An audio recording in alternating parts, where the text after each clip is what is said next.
Hey, how's everybody doing? Welcome back to Ask That Podcast here on YouTube. Now, this is going to be a little different. I've done some of these things before, but what this is my Rick Veitch trade paperback collection. And I'm pretty sure all of this is from King Hell. He had his own imprint called King Hell Heroica, but I'm going to get into how I first discovered Rick Veitch. I was a kid, I was in the comics from a young age. I was born in the mid-'70s. So when that first Swamp Thing movie came out, I'm like, oh, Swamp Thing. So I started buying the Swamp Thing comic. That's how I discovered Alan Moore. Well, who was one of the artists on it, Rick Veitch. And when Alan Moore left Swamp Thing, Rick Veitch took over writing and drawing it and was there for quite a while until DC approved the story. And then before it went to print, said, no, we're not approving. And Rick Veitch told them to go fuck themselves and left and did not work for DC for quite a long time. You can look up and see what the story was. I'm not going to get into that. But what I got here on top here, this is Heartburst and Other Pleasures. This is a fairly thin, as you can see, but slightly here, I'm going to put this on top. You can see how much. It's the same height as a normal comic strip, but slightly wider. And this collects some stories from, I think it's like Epic Illustrated, and then something that Scholastic published. Scholastic kind of had a comic at one time. I don't know the name of it, but R.L. Stein did a lot of the writing, like Steve Biss and all these guys worked for him. What it was is Scholastic had to deal with the Kubert School, and they would use their students. And that's one of the things in here. And it's a neat little trade. Let me see it. This is out of print. It's a $17 trade, but some gorgeous artwork. Let me show you. Okay, a day to remember. This is the one from Scholastic, and it's Rick Veitch. Jovial Bob Stein, if you can see that. And then all these other little stories and stuff. It's cool stuff. Now, up next, this is probably, for Veitch, probably his best known of his non-DC Marvel work. And this is Brat Pack. I got two different trades. One of them is a third printing, and one of them is a fourth printing.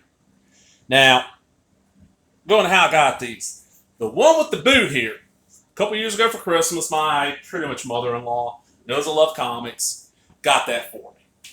I'm like, oh, good. I don't have Brat Pack in trade paperback form. I have the issues, and there's a difference. The ending is slightly different. Veitch kind of revamped it.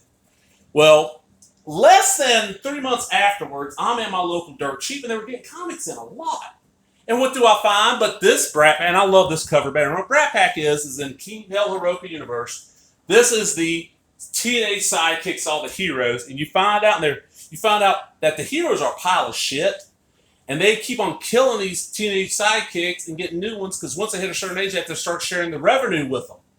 And it's just a deconstruction of all the teenage sidekick superhero tropes, all the stuff Frederick Wortham talked about how, Batman and Robin are in a gay relationship and Wonder Woman promoted lesbianism and all this stuff. It's in here. And it's really well done, but if you can't handle extreme gore and stuff, that is definitely not for kids. Avoid this. But great, and it's back in print now. I just saw it's the 30th anniversary. There's a 30th anniversary version coming out. Now, up next, we got the Maxi Mortal. This is another King Hell. I want to say this is the one he did after Brat Pack, and this tells the story of the King Hell Heroica's universe's version of Superman, Maxi Mortal, True Man. But also, it's Rick Veitch telling the story of how two guys that created Superman, was Siegel and Schuster, if I remember the names right, got fucked by DC. So it's those two stories in one, and it is so well done. This is one where I've got some of the issues, but just such a great fucking comic, man. I mean, just amazing Rick Veitch art. This is an ex-library edition. This was given to me a couple years ago for Christmas by one of my aunts. This is the only one in here I've not finished reading yet. This is Boy Maxi Mortal Volume 1. Rick Veitch has come out, okay. He's got his own imprint called Sun Comics. These are printed through Amazon. And this is a sequel, because the whole thing is that there's supposed to be, King Hell is supposed to be a 3-volume series. Brat Pack's 1 volume, Maxi Mortal is another volume, and the third volume never got published. And what happened was after Brat Pack and Maxi Mortal, just the comic industry went to shit, and Veitch just couldn't afford to do it. And there is a bridging thing called Brat Pack, Maxi Mortal Super Special 1 and 2 that kind of connects the two. Those are incredibly hard to find. If you go on the channel here, you'll see I have both. I've done videos on them. And if you look at the comments, I got people asking me to scan them or sell them. Not scanning them, not selling them. Find your own copies. I mean, I know they're hard to find. And I did ask Mr. Veitch on Facebook if those are going to be in any trade soon. He has not answered yet. But there's 2 volumes of Boy Maxi Mortar now. I've not read this. It's black and white, and it's Rick Veitch. Now this right here, this is the one. This was a Epic Comics miniseries that Veitch owns. Introduction by Alan Moore. This is the last word on superheroics. And what it is it's basically Rick Veitch, and this is before Miracle Man. This is before Watchmen. This is before any of those other books that deconstructed superheroes in the 80s. This is the first one that really did it. And it is really just out there. I've never finished it. I'm a little bit further than my bookmark in here is. I'm trying to see where my bookmark is. But I need to finish this. I might do that today. It's just Rick Veitch, great artist. And then my last one. This is Rabbit Eye, the Collected Rarebit Fiends. This is, I don't know which volume of this is. Rarebit Fiends was he would write down, he'd write down his dreams and draw them in a comic. And you get it was supposed to be every month. I think it'd be every other month. And now it's just whenever he has enough to publish. You got an issue of Roaring Rick's Rarebit Fiends. And it was his dream comics, and weird stuff happened in it. And the best thing is, in the back pages of each issue, he let other artists draw their dream comics. And like Rebecca Dart, you don't know who she is, amazing artist from Canada. She also an animator. She's best known for working on Puka, Mission Hill, and the first couple seasons of My Little Pony Friendship is Magic. But just an amazing artist. She had some stuff in here. I think her husband, Robin Bougie, might have had some. And it's just dream comics. Like this one with the cat. And it follows dream logic. Just very unusual stuff.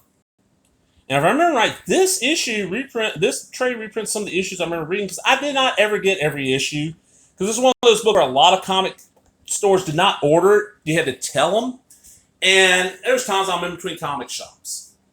Like I said, huge Rick Veitch fan. If you enjoy comics and you're kind of burnt out on the same superhero stuff, go try some Rick Veitch. If you try,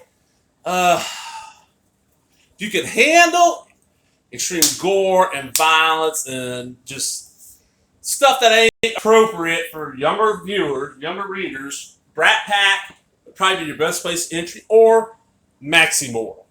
And if you like those, go into the other stuff. I love his dream comics, but it's not for everybody. But I'm going to get out of here, everybody. I hope you enjoyed them. And if you did, give me that thumbs up, leave a comment, subscribe. Talk to everybody later. Bye-bye.